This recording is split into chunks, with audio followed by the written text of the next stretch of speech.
happy with your profit and loss statement being printed out and stuck on the front of one of your local stores. You probably shouldn't be happy about having it put into a public and freely available ChatGPT or otherwise. Every business needs a policy for AI use. If you don't set the boundaries for your team, you're allowing a third party to decide the value of your privacy. With an API key, an intelligent developer, a hacker, or whoever could get access to that system and have full visibility of the business. The risk could be extremely devastating to your business. That single line of code is the difference between security and devastation. You must treat your digital keys not as a convenience, but as the most critical asset you own.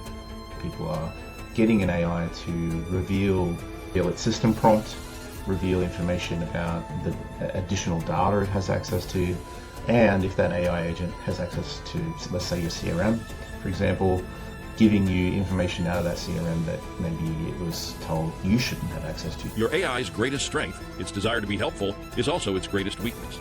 A clever question can turn it from your assistant into a hacker's accomplice.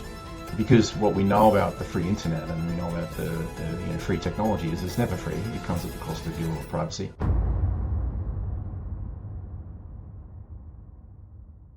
Hello everyone and welcome to another episode of Dumb Ways to Get Hacked.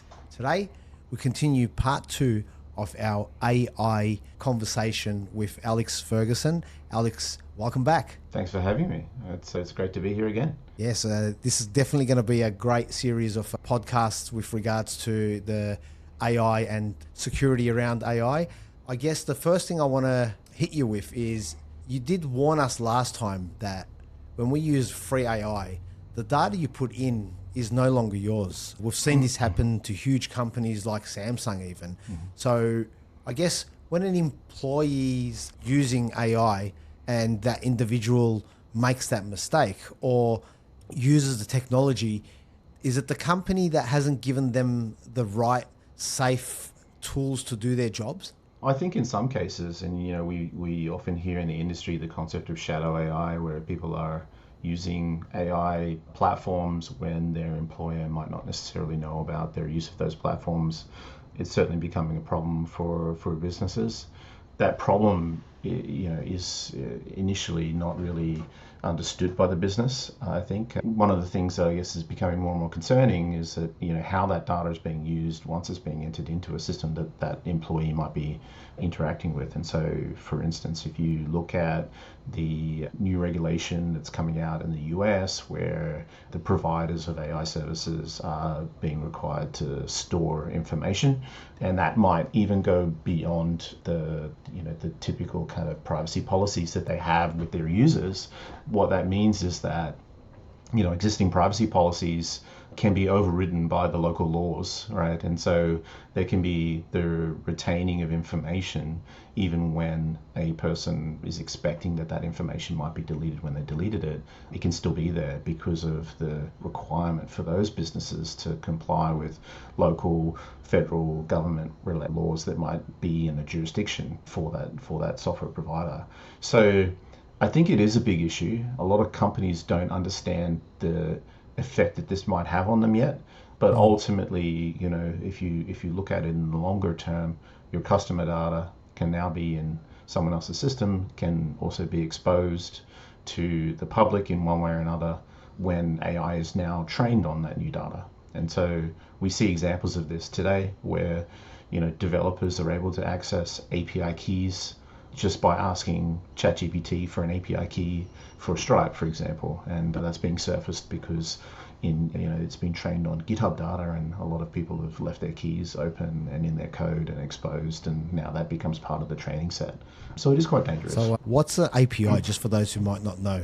Oh yeah, good question. So an API is an application programming interface. Essentially, it's an interface that allows machines to talk to other machines. And so every time a machine wants to send some data, it will do that through an interface, which is called an API.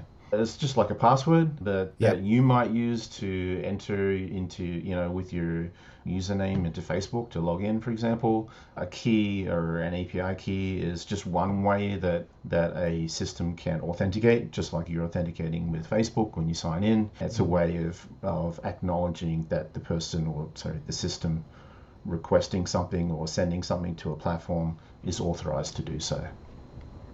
Okay, and what's the risk?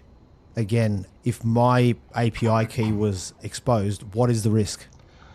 So depending on what that you can do with that key, the risk could be extremely devastating to your business. So let's say, just like if you had your financial system data downloaded into an Excel file on someone's computer, if that information was passed around, then that might have a significant impact to your business.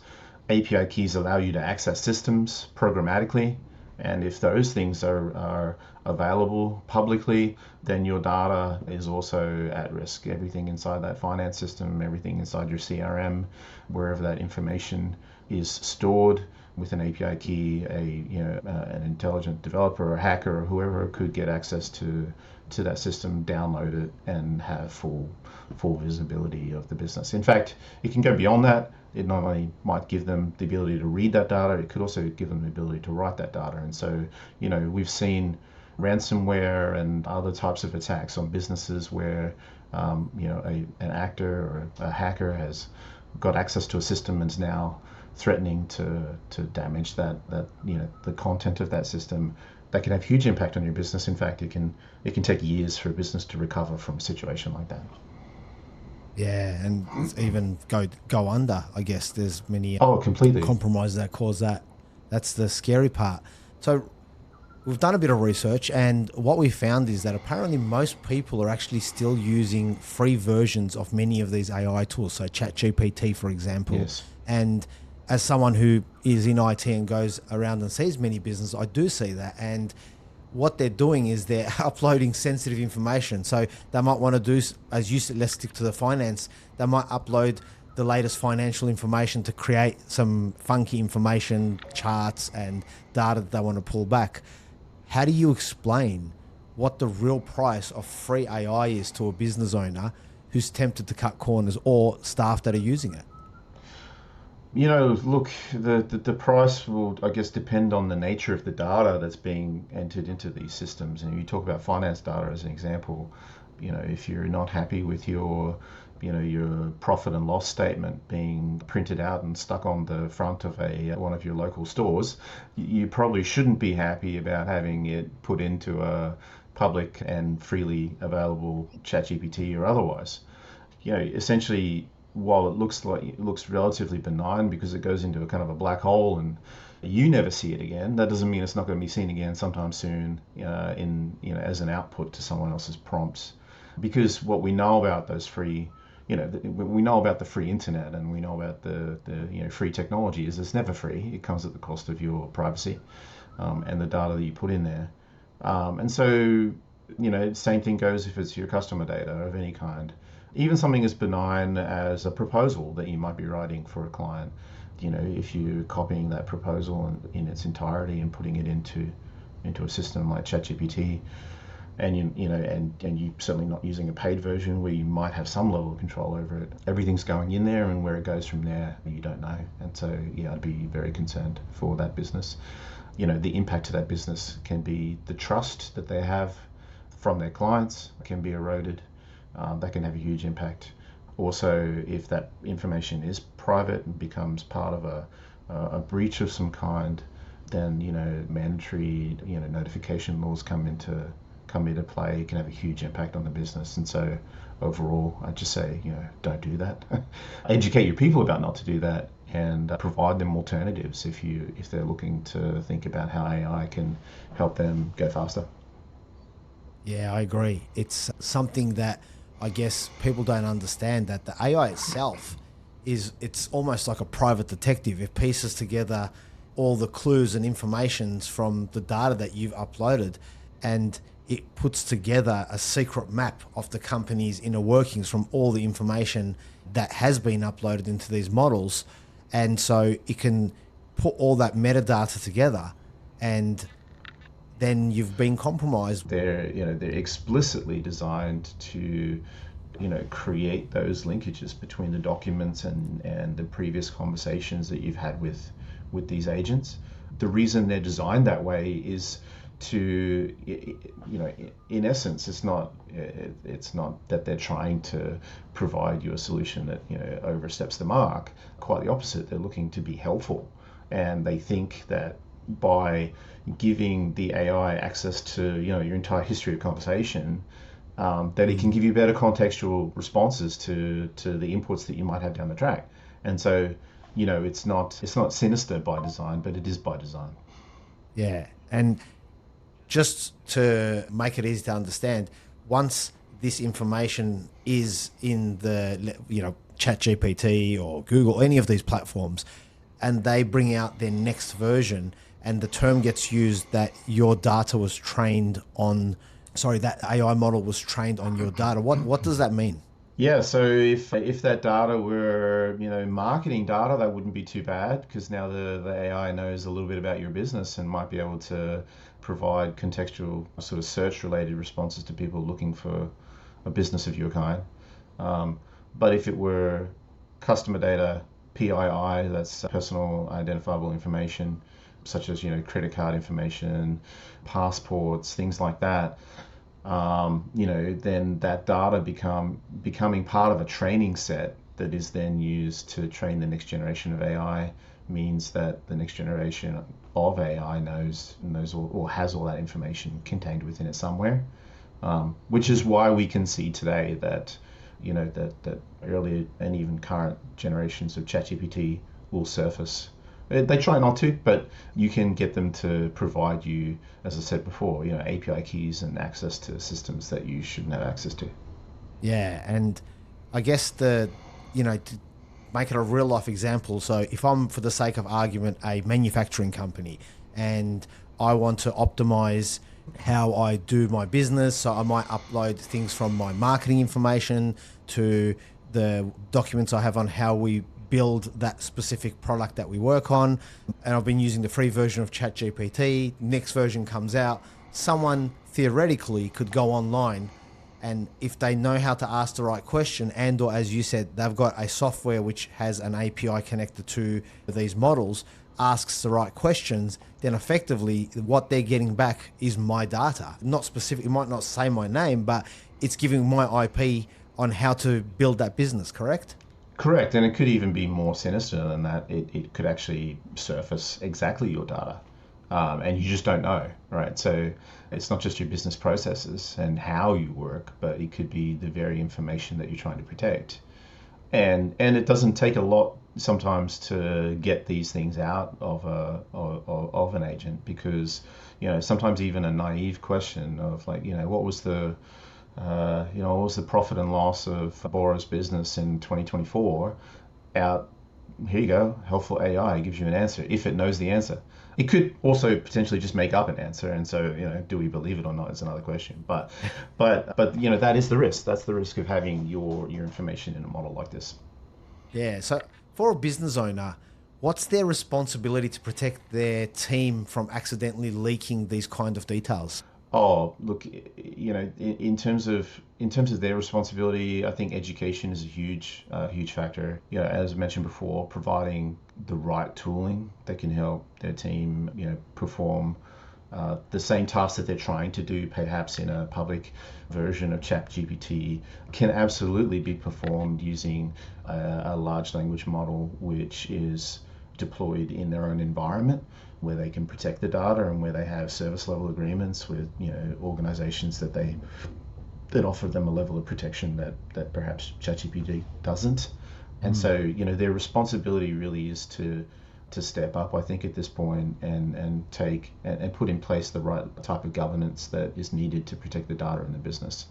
And that's not different from where we were 5 years ago, when we were looking at it just purely from the perspective of data sharing and people migrating to SharePoint, who has access to what. These are all undertaking that kind of audit of your data and how it should be treated is really important.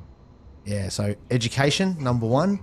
Number two, governance or policies put in place to, like, a set of rules. So, that's what your staff should be following. And by all means, there are many experts out there. If you're a business owner looking for someone, just ask your IT person or go on and find an expert in the field. With regards to free and vendor specific models, Request Rocket is your business. Correct, yeah. What's the difference between someone going to using a ChatGPT or even a paid version of those versus going to a vendor like Request Rocket to build an AI? Yeah, so with Request Rocket, we have AI models that are targets inside our platform that users can use as a convenience over those other more publicly available AI agents. For even for most businesses where you're looking to do something with your internal data, I would still recommend that they build something that is inside their own existing Azure or AWS cloud, and we can connect to those systems securely and manage the credentials in terms of accessing different large language models across different clouds and even on-prem. And so for a business where they're looking to integrate AI into, say, their marketing content, they might use a model that we provide. They might even use an OpenAI model through their APIs, which are far more protected in terms of the security of that information than just dropping it into ChatGPT. So if they're building a tool that's built on APIs, that your information is far more secure.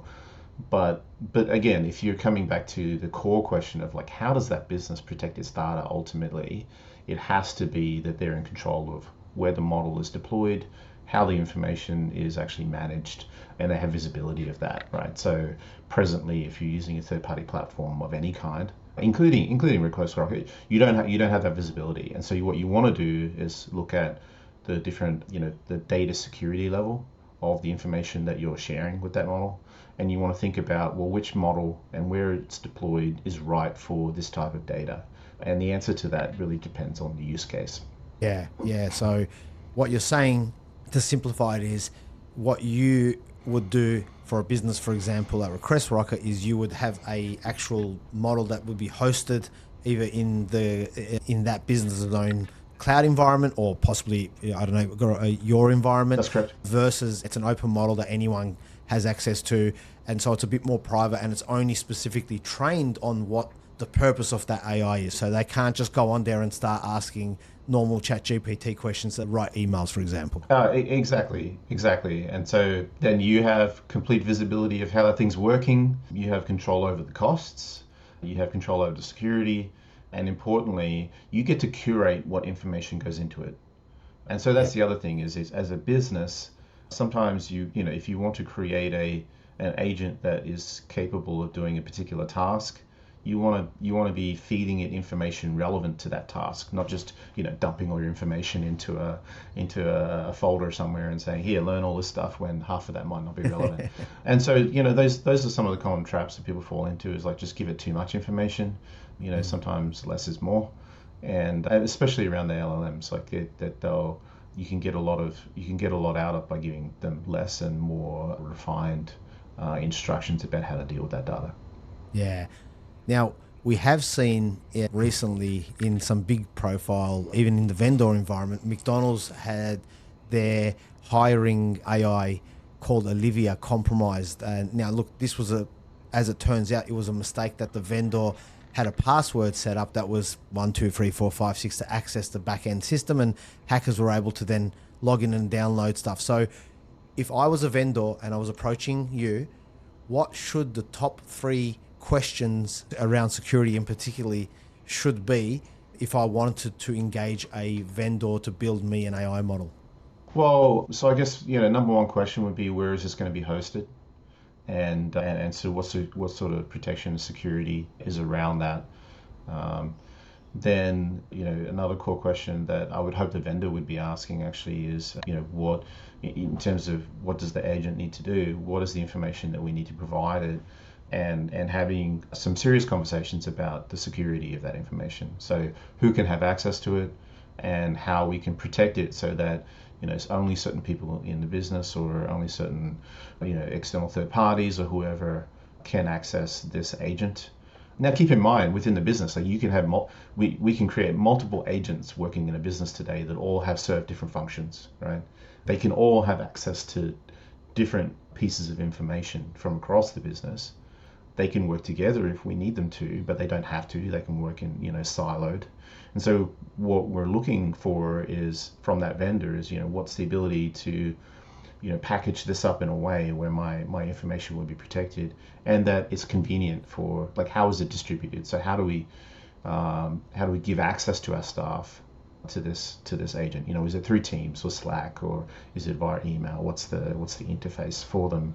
And then similarly, how do we make sure that only those people can access it? Because if we're using Teams, actually that's quite easy, because you have to be logged in, and you have to, Microsoft knows who you are at all times. So, but if we make it to, publicly available within the business, then, something that might have, finance data, could be inadvertently giving that up to, the intern that came in the door a week ago. So yeah, those are, I guess the key questions. Then, particularly if the answer is that the data is going to be in my environment and the model is going to be inside my environment, I'll still look to ask the question around, okay, well, what about the history, the records? Where does all of that go? How is all of that logged? How can I make sure that this thing is not being used in the wrong way? Can I monitor how it's being used? These are all questions that I'd be asking the vendor in terms of protecting the data, but also protecting the trust that we built with our customers. Right? I wholeheartedly agree. So when it comes to security, I guess it's still the same as many other systems is, where is it? Who has access to it? What data is within that model or different models? And then how do we lock it down to say users, if I'm a marketing guy, well, then all I should have access is to the marketing system and not be going in and asking what this person's wage is, and vice versa. Just like the traditional, information security, the way that it's handled in the business, we're just looking at it from the perspective of it's another tool. And so, you talked about role-based access control as an example of what people can access. Similarly, what a lot of businesses should and are doing is auditing their existing processes. They're auditing how their information is being accessed, and if they're not, there's something to look at in your business now if you're not doing that. But same with AI, like we want to be able to audit how that is being used across the business as well, to have transparency about how the information security is working and how access is working. Yeah, I agree. I think we're in a time when info security, even if you're a one-man band person, if you're using an IT system, you need to be regularly checking, even if it's just once a year, what those rules are. Has anything been breached? Have I done something that I shouldn't have done? Or has my staff come to me and said, hey, look, I typed this question in and I got your, other people's finance information. It's like, well, that shouldn't happen, right? So yeah, I think it's definitely a time where all businesses of all sizes need to consider this, especially when it comes to AI. One of the things we did a few weeks ago was algorithm poisoning. It was an episode we did where I said that I deliberately put wrong information, whether it be date of birth, in various sites. Because if I'm going for a haircut, other than my email address, why does this guy need to know my date of birth? Why does this guy need to know all the, want my passport, driver's license? Right. So, when it comes to AI, the idea of algorithm poisoning sounds something like it's from a spy movie, sabotaging the AI from the inside. Can you, in simple terms, tell us how hackers could poison a company's AI and how that would impact the business directly or indirectly? Yeah, sure. I guess it does depend on how your AI solution is architected as to the extent to which a hacker might actually impact the way that an AI works. In the example that you just gave, you're talking about inserting information into a system where that information is incorrect. And your purpose then is, you don't need to know what age I am and all my personal demographics, because Facebook's been tracking us for the last 20 years. But so that's one way. So a hacker who has access to your system could poison the data well, if you will, and that then leads to a model behaving the way it shouldn't. Other ways, if a hacker had access to your system, that they could, and these obviously are with, elevated access at this point. This is someone who's inside your environment. It doesn't even have to be a hacker. It could be someone who's trusted in your business who is maliciously doing things, or perhaps sometimes even inadvertently doing things, is modifying a prompt, a system prompt that a large language model uses. And so that system prompt, for people who don't know, that's something that every time you ask the AI a question, not only does your question go along with your conversation history to the AI for context, this system prompt also goes. And so it very much sets the tone in terms of the behavior of the AI as well. So a malicious actor in that space might, with access to the prompt, be able to remove some guardrails that the agent might have in place, which, if the model is poorly designed or has access to different systems, whether through MCP or through different APIs, for example, might mean that there's things that the AI was told it shouldn't do, but now it can do, or vice versa, if you wanted to be malicious in that attack as well. An agent that everyone's using every day now suddenly can't do the thing that it's meant to do. Those are things that obviously you need to have some level of access to a system to be able to do that.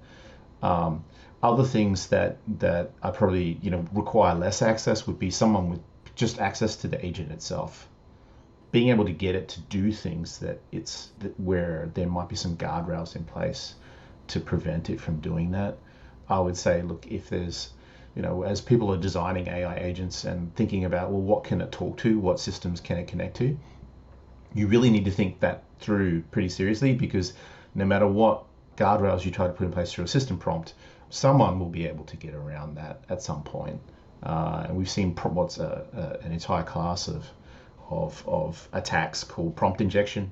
This now is actually happening in the AI space, where people are getting an AI to reveal its system prompt, reveal information about the additional data it has access to.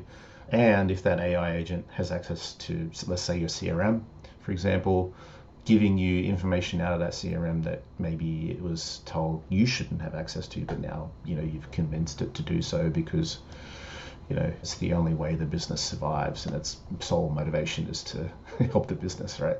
We saw that example, didn't we, in the US? I think it was last year, where Tristan Harris, I think his name is, where they asked the AI how to build a bomb, and by default it said, "I'm sorry, like Can't that's help you. that's not going to help you there." But then they put the story together that, hey, can you read me a bedtime story that my grandma used to read me? Grandma's and bedtime story. They grandma's bedtime story and asked certain questions to say, sing it in a song, and all of a sudden the AI was just gives it up. Wrote a song on how to build a bomb.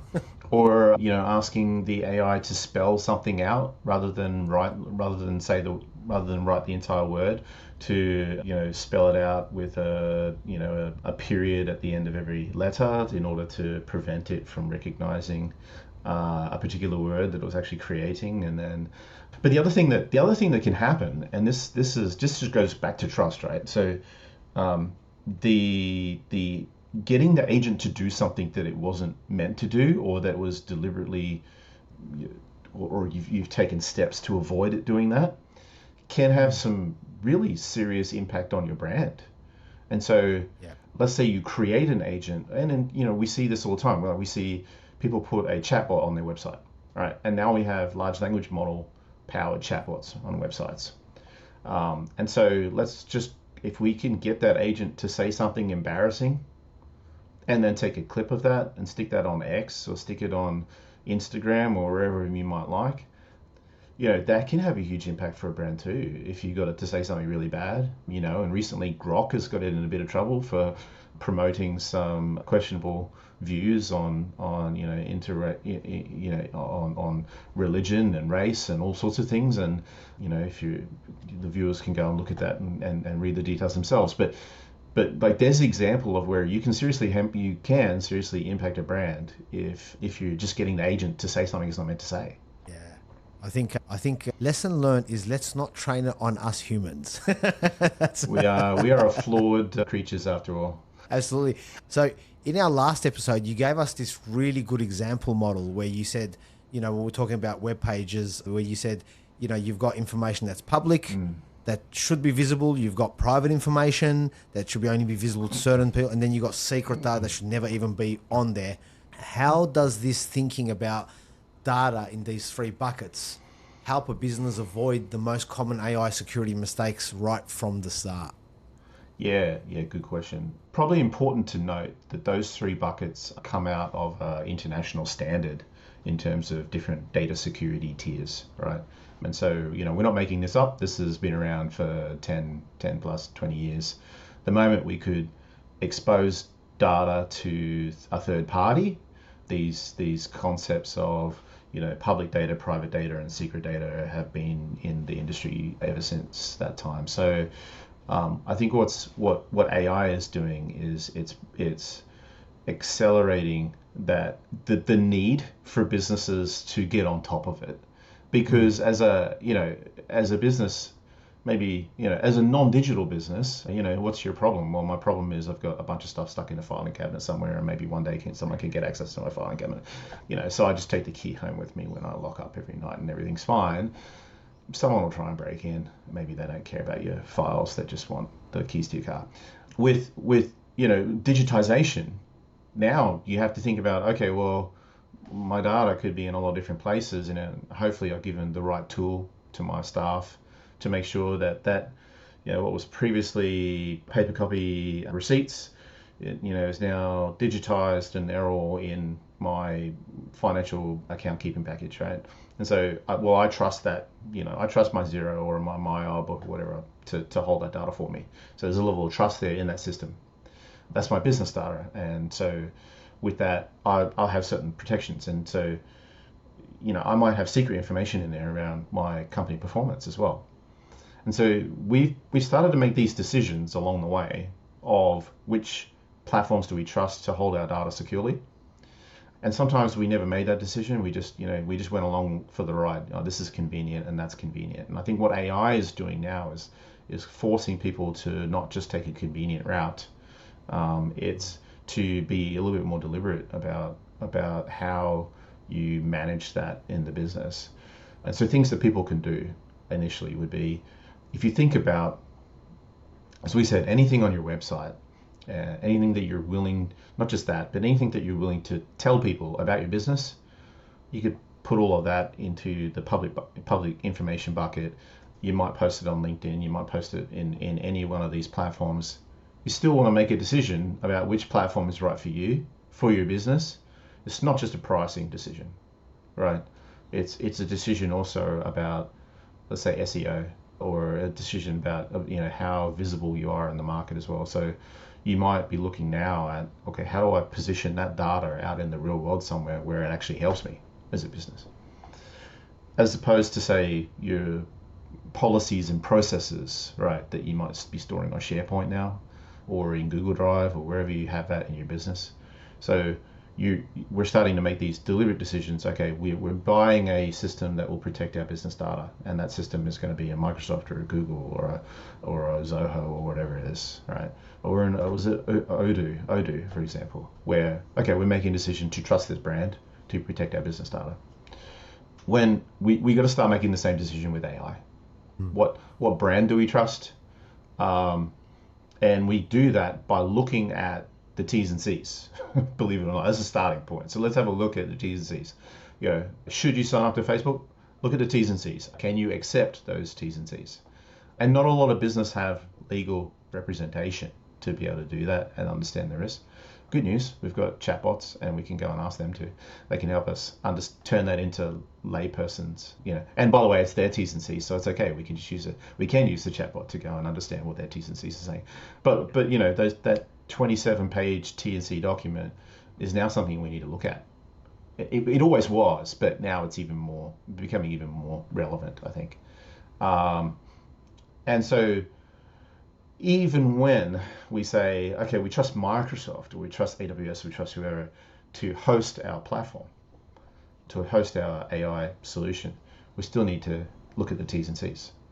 Probably the only time when we can take a breath and relax would be, I've got a little server down here below my desk, and I can put it on there, and I know that that's my model, and it runs on my machine, and I have complete control over everything, and I can turn the power off anytime I want. But then I've just taken responsibility for all of the security relating to that solution. And so sometimes we're making a trade-off of the convenience and the security, and I think the nice happy medium ground would be look at one of the large cloud service providers that you deal with. If you trust them, they can host your models, and then just look at how you protect access to that. So that leads on to something that I believe you're very passionate about, which is AI ethics.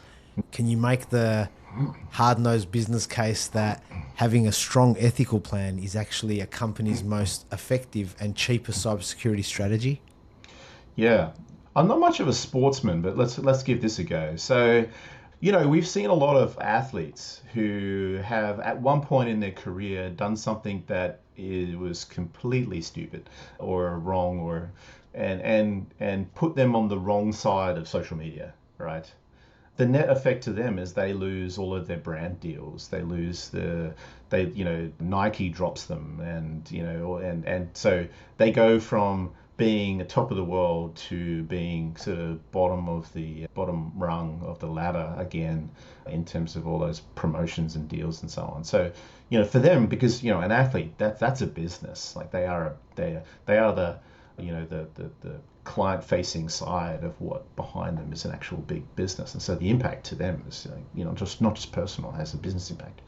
And I think it's the same with business, with a mum and dad organization, everything up to enterprise. The cost of doing something that puts you on the wrong side of some line, some ethical boundary, can have huge impact, particularly when you're looking at it at the scale of the internet now.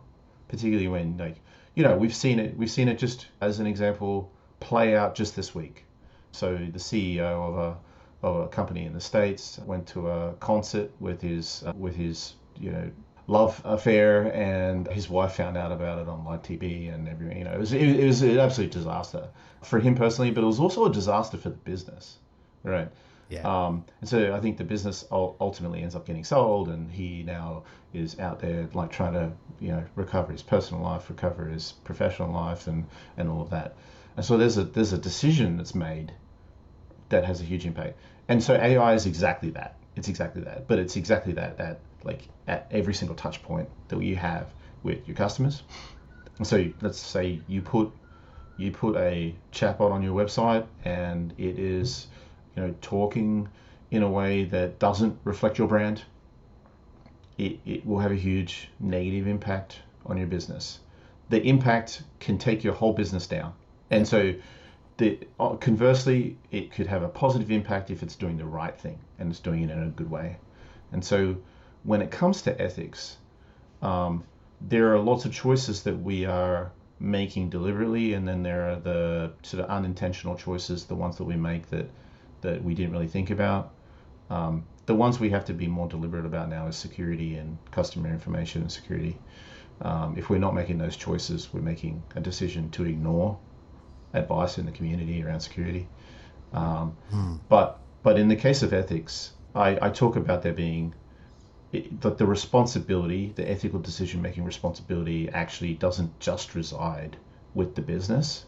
It resides with the organizations that create these models, train these models. How they gather that data is incredibly important, and we're seeing now changes in the industry around sort of businesses looking to monetize access to their websites, for example, so that you can train on my data, but you have to pay me for it, for things, because they're not, otherwise the information is just being stolen essentially for training purposes. And we now know the American government's totally okay with that, unfortunately, if it keeps them ahead of the China AI race. So we have these businesses that need to be navigating the ethics about how they train their models.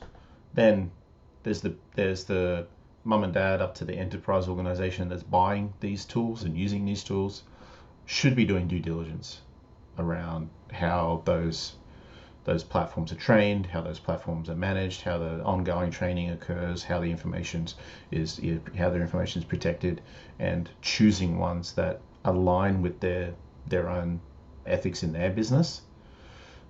So if, for example, there was a model that was trained on all of the books that had ever been produced in the world, and that company never paid for any of that access, and so now this AI can regurgitate any book, any line, any whatever, you might think twice about using that in your business if you had some ethical kind of boundary.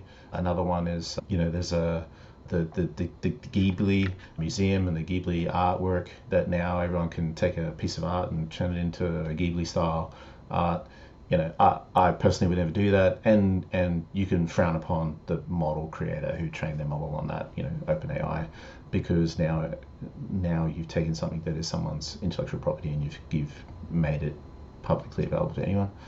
So the business has the responsibility to choose the tool, and then the user, the end person, mostly internal staff, we need to train them. So you have the responsibility to train them.